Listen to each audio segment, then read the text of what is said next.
What's going on, guys, and welcome back to another episode of Career Mode. This is episode number 7, and we start today's episode off by seeing that we've been given £1,700 after that Capital One Cup game against United, so that's a lot of money. And we also saw that Ben Foster is happy that he's getting into the team on a regular basis, which is good, obviously, because Foster is a very good goalkeeper, and of course, after selling Boaz Myhill, he's the only really good one we've got right now, so it's good to see his morale going up, and he has been playing very well in the first few games too. And we then took on Burnley for the first game of today's episode. Here is one of the newly promoted sides and one of the favourites to get relegated.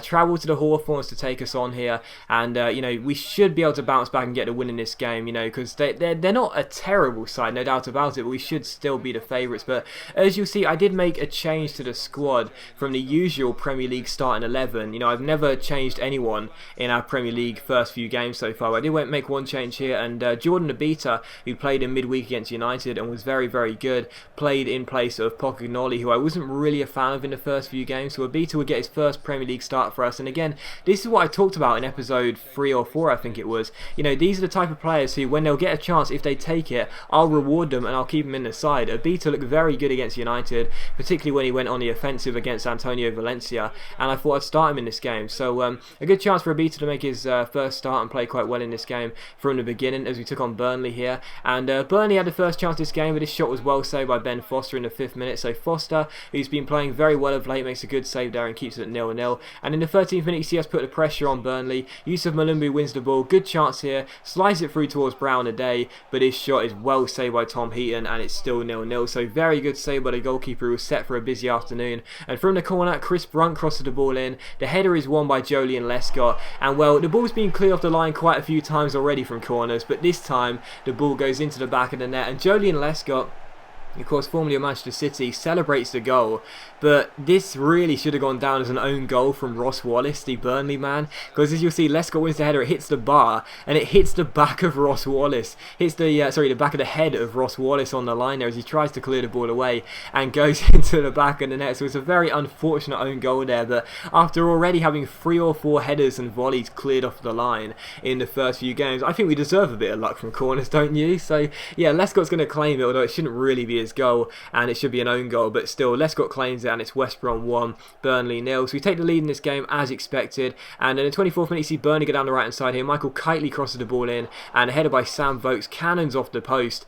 and we just about clear the ball away. So Vokes almost equalising for Burnley there, and another great chance here, but again, it's a great save by Ben Foster, and it's still 1-0. So Burnley, despite being behind in the first half, were looking very, very good and had a lot of chances, but in the 32nd minute, a good chance to double our advantage. Berahino takes on McCarthy.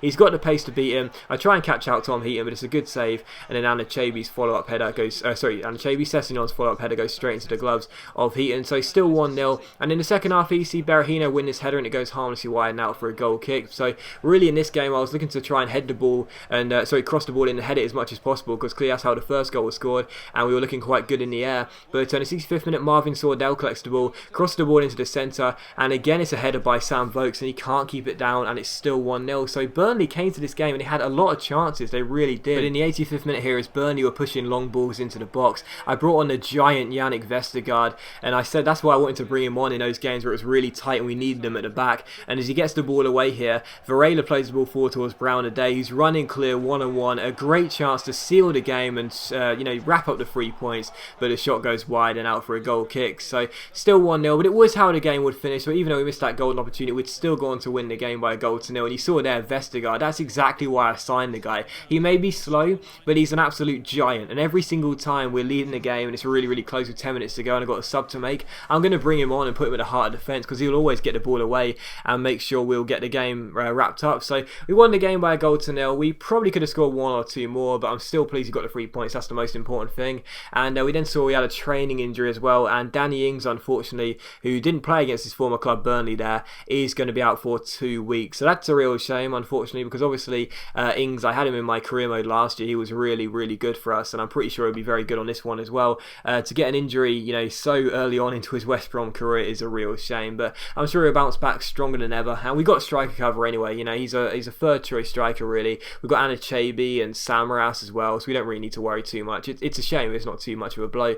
But here is a squad report now as we enter October. Reminder: squad reports will be shown at the start of every single in-game calendar month, as well as the full league table, so you can see how our players are doing. A couple of decreases here and there.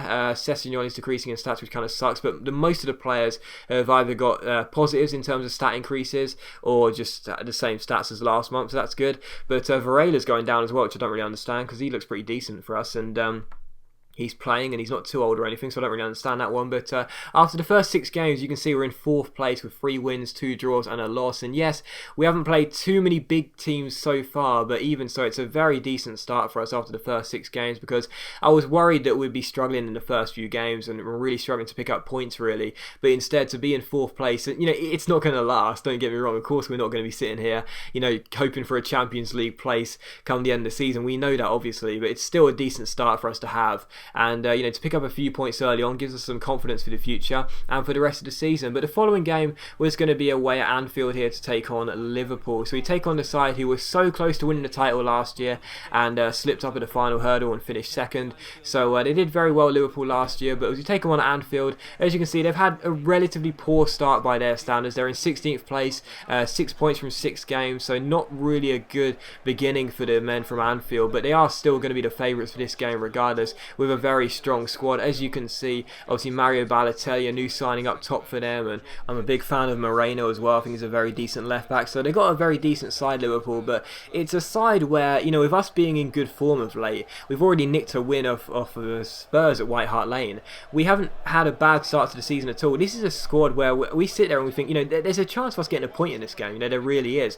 As you can see, we played the same squad as we did against Burnley, so that meant Obita kept his place ahead of Pocognoli at left back. There's a chance for us to go ahead and get a point in this game. Maybe not a win, but there's no reason why we couldn't get a draw. And the first chance of the game would fall in the 4th minute, or the first instant I should say, because if Yusuf Malumbu finds Varela down the right hand side here, he backheels it to Callum Chambers. Chambers fake shots around Moreno, crosses the ball in, and it's the worst possible start because Brown Ade goes for a header, ends up landing awkwardly on his elbow. The referee stops play, and our Nigerian striker, who's already got 3 goals from the opening few games, is injured, and it looks as though he's broken his elbow. So I'm absolutely gutted about that because he's been our best player of the season so far, and unfortunately for us, he's going to be out for 2 months with that broken elbow, and you'll see confirmation of that after the game. So that is a huge blow, man. Seriously, yes, we got striker cover, but you know, to lose Danny Ings and to now lose a day as well is just a real bad luck. It's not, you know, it's not disastrous in the sense it's going to ruin our season, but it's such a huge blow because he has been our best player of the season so far. He is one of our best players anyway. It is a massive blow for us. So unfortunately for us,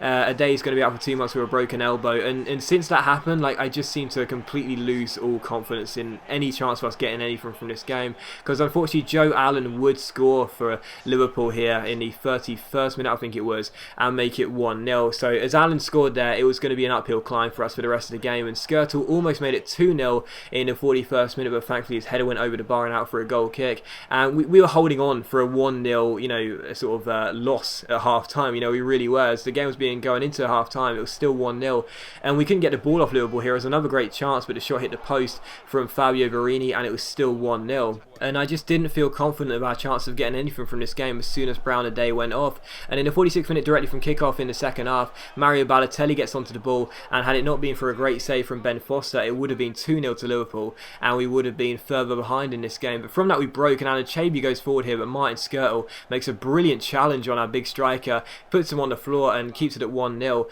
And from that, Liverpool go on to break themselves, and you know, instead of messing it up like we did, well, unfortunately they make us pay, and Mario Balotelli makes it 2-0. So Balotelli gets the goal, and you know, I tried to bring out Ben Foster and try and put Mario Balotelli off, but the Italian, so clinical, was never going to miss that. As soon as the free ball came in, like, I knew I wasn't going to catch up. My defenders aren't the quickest, you know, Lescott and Nastasic. Nastasic isn't slow exactly, but none of them have real pace. I was never going to keep up with Mario Balotelli. So I thought the best thing I can do is bring out Ben Foster, try and put him off, but instead it was a wonderful finish by Balotelli, and he made it Liverpool 2, West Brom 0. And in the 61st minute, Daniel Sturridge collects the ball here, crosses the ball to the far post. It's not really dealt with. It comes out towards Manquillo here, who collects the ball for Liverpool, plays it inside towards Joe Allen. Allen finds Lallana, who shoots, and it goes just wide the post and out for a goal kick. So still 2-0 to Liverpool, but if anyone was going to score a third goal, it was going to be the side from Anfield. We couldn't seem to stop them. And as Moreno collects the ball for Liverpool here, he brings in, swings in a brilliant cross, picks out Sturridge, Sturridge picks out Lallana, gives it to Joe Allen, Allen finds Balotelli, and it's a wonderful Liverpool goal to make it 3-0. So second goal of the game for Mario Balotelli, Liverpool 3, West Brom 0, and I just could not defend in this game. My defending was atrocious, and obviously Day getting injured meant we had no firepower up top really, and it was just such a shame. I couldn't stop Liverpool. Their passing was immaculate. They were really good in this game, but we would grab a consolation goal in the 83rd minute, and what a goal it was as well. I said Varela was decreasing in stats, and I'm not sure why, because he's been a decent player for us in our opening 2 games, and what a lovely goal that was. Great Ronaldo chop to beat the defender, and what a finish with the outside, the inside of his left foot there, as he curls it in to the far corner via the far post to make it Liverpool 3, West Brom 1. So we would go and lose this game as expected, but at least we would have a consolation goal and a positive to take back to the Hawthorns. You know, yes, we lost the game and a disappointing performance. We got dominated really, but at least there was one positive. We scored a nice goal, and we'll take that as some confidence. But still, yeah, we did lose the game 3-1, and we'll hopefully have to bounce back in the next game in the Premier League. But as you'll see from the emails, we did indeed see that Brown today is going to be out for 2 months with a broken elbow, which absolutely sucked, because there's no doubt about it. He's been the best player of the season so far, and that is a huge blow for us. But as always, guys, a big thank you for watching the video. I really hope you have enjoyed it. If you have enjoyed the episode, then please do leave a like, because it is much appreciated, and it really does help my channel out. And I'll see you for the next episode of Career Mode very soon.